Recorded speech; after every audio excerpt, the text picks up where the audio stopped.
Rob Sweetman, the Sleep Genius, and I wanted to give you 7 tips to improve or end your depression today. Number 1, get outdoors. I know that sounds simple, but that means getting sunlight on your face, in your eyes. It's super helpful, especially first thing in the morning, but just getting outside is great.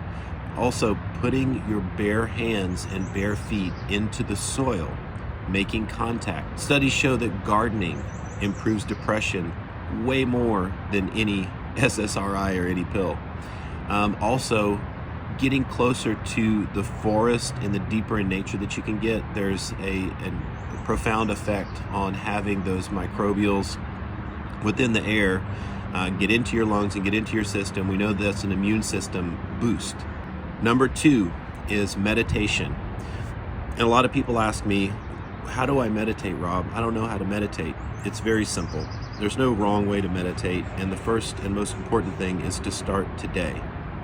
So when we meditate, we simply are trying to relax, maybe close our eyes, perhaps in a quiet area, and we're trying to allow thought to come up and pass and return back to the practices. Now, there's too many methods for meditating to go over them today, but just starting a practice is absolutely important. And one of the reasons is because what we want to do is engage executive function within the prefrontal, right? A lot of times for many of us, we've gotten into these negative loops responding to amygdala function, which can cause this hypervigilance, right? And what we want to do is have that prefrontal engage and have this top-down regulation where we feel like we have a little bit of control over our life and our thoughts. Number 3, exercise.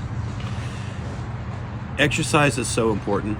I'm about to get my workout on right now after this, but there's a couple of things that we're looking for, right? We want to increase our body heat.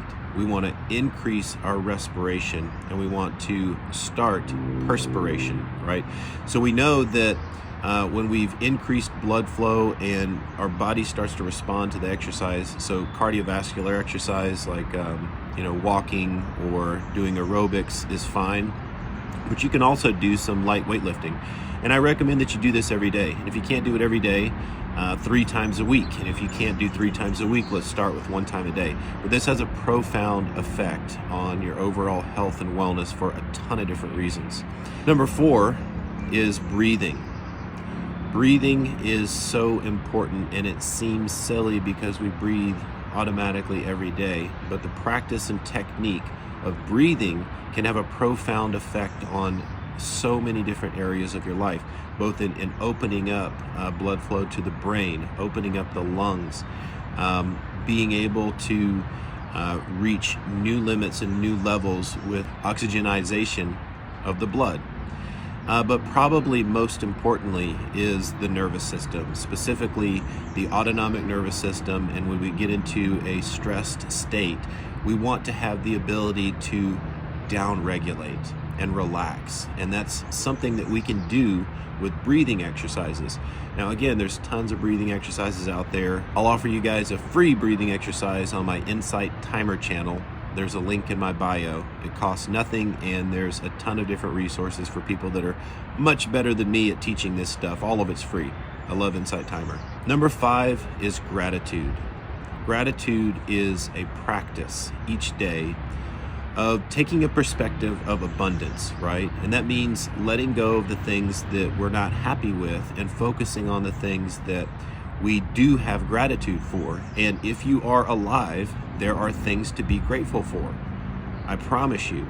If we look at Viktor Frankl, who was in Auschwitz, he was in World War II, stuck in the internment camps, and still found a way to take a positive look at life. If he can do that during that most terrible time, then we can do it in our everyday lives. Gratitude can be as simple as writing down in a gratitude journal the things that you're grateful for, whether it's the health that you do have, or the family that you do have, or the ability to live in whatever conditions that you have. Sometimes you may feel like you have to dig deep. Well, that's the work. is digging deep to find those points that you're grateful for and reiterating those, and those become new neural pathways of thought. Number 6, now this is starting to get a little deep, but it's purpose. What is my purpose and passion in life?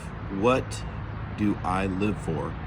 And a lot of times this starts with service to others, service to a higher cause. But it can also be things that you're very passionate about, like neurology. I'm very passionate about sleep science. I'm also very passionate about jiu-jitsu. But find something that you can have purpose in and dedicate your life in part or in whole to, and that can really give you something to live for. Now, number 7 is probably the most difficult and nebulous to wrap our heads around, but is very profound. And that is the realization of a separation of self, right? This is called self-actualization. We, our true self, are not our mind, our body, our thoughts, or our emotions. We go beyond that. We were there before this body and this life, and we will be here after. And being able to find that separation of self, we can begin with meditation and breathing and make some progress there. But this is something that some people will never achieve in their entire life. And it's something that is a goal for many people currently. But if we can have a separation of self and realize that we can be the observer and enjoy every detail and every aspect of life to include the suffering, we can truly transcend this existence and really escape from the ego's narrative, especially when it can become damaging and throw us into depression. So those are my 7 tips to help out with depression and lead a more fulfilling life. They cost no money, and you don't need a license or a modern healthcare professional to start these today. These are things that you can do to take ownership over your own life and your own happiness. And so for those reasons, I am also in gratitude, and I love all of you. Thank you for listening.